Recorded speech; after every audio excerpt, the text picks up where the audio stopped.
सफल हो पाया या ब्रेकअप ने उसकी लाइफ को उलझा कर रख दिया?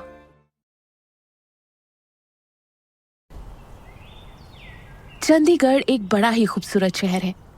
बढ़िया प्लानिंग की वजह से वहाँ की रोड्स, पार्क्स, एम्बियंस बहुत ही रिलैक्सिंग है, जो किसी दिल जले का भी मूड खुश कर दे। आज इन्हीं वेल मेंटेन्ड, बिना गड्ढे वाली सड़कों का फायदा कोई भरपूर उठा रहा था। हवा से बात करती हुई 80 से 100 की स्पीड में एक ब्लैक कलर की मर्सिडीज शहर के एक ओर से दूसरी ओर पहुंच गई, वो भी आधे घंटे से कम में। यूं तो ये मंजर रात को देखने वाला होता है, पर आज कोई था जो दिन में ही तारे देखने का उतावला हो रहा था। वो ब्लैक मर्सिडीज एक सुपर लग्जूरियस दिखने वाले कैफे के सामने आकर रुक गई। ओह भाई, मैं तो सोच रहा था कि ये कार दरवाजा तोड़कर ही अंदर आने वाली है। कैफे के अंदर से ग्लास वॉल के थ्रू देख रहे वेटर ने कहा। उस वेटर की कही इस बात को सुनकर पास में बैठी एक लेडी हंसने लगी। अब ऐसी भी कोई बात नहीं है, आजकल का बच्चा लोग ये सब करता रहता है।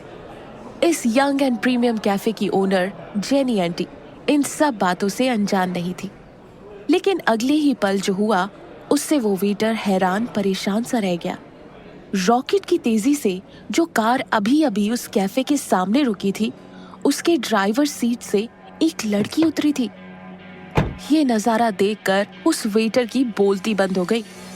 कैफे की लेडी बॉस ने हंसते हुए उससे पूछा, क्यों, तुमको क्या लगा लड़की लोग को कार ड्राइव करना नहीं आता या इतना स्पीड में नहीं आता?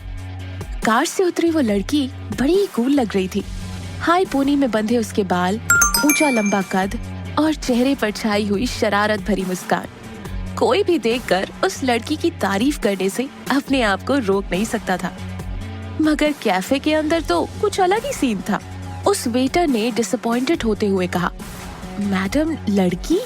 मैं इस बात से हैरान नहीं हूँ कि ये कार कोई लड़की ड्राइव कर रही थी, लेकिन मेरे होश तो ये देखकर उड़े हुए हैं कि ये वही लड़की है, निकिता मैडम, जो हर रोज यहाँ आकर नया ड्रामा क्रिएट करती है।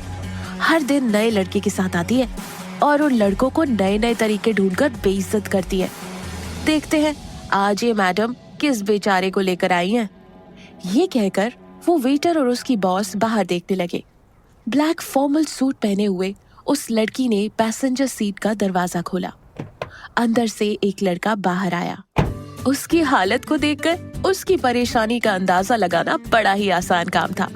बेचारे के न सिर्फ बाल बिगड़ गए थे, बल्कि उसकी चाल से ही पता चल रहा था कि वो कभी भी चक्कर खाकर गिर सकता है।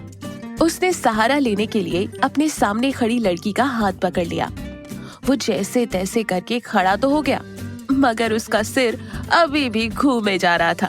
उस ट्रेंडी आउटफिट्स पहने हुए उस लड़के की इस कंडीशन को देखने के बाद कैफे के वेटर के चेहरे का रंग उतर गया। उसने जेनी को रिपोर्ट करते हुए कहा, मैडम, आज का बकरा तो खातिरदारी होने से पहले ही हलाल हो गया। जेनी ने जैसे ही वेटर की ये बात सुनी, उन्होंने उसकी डांट लगाते हुए कहा, सिली बॉय, जितनी बातें करते हो उतना काम भी कर लिया करो। जाओ जाके ऑर्डर लो। अपनी बॉस की बात तो वो वेटर टाल ही नहीं सकता था, इसलिए वो वहां से चला गया। लेकिन उसकी नजर अभी भी उसी सीन को देख रही थी। कैफे के बाहर उस लड़के को खांसते हुए देख उस लड़की की आंखें रोल होने लगी। उसने कैजुअली कहा, इतना भी कुछ नहीं हुआ है, मैं भी तो कार में ही थी ना, मुझे तो कुछ नहीं हुआ, तुम ओवर रिएक्ट कर रहे हो। जैसे ही उस लड़के ने ये बात सुनी, वो हक्का बक्का रह गया।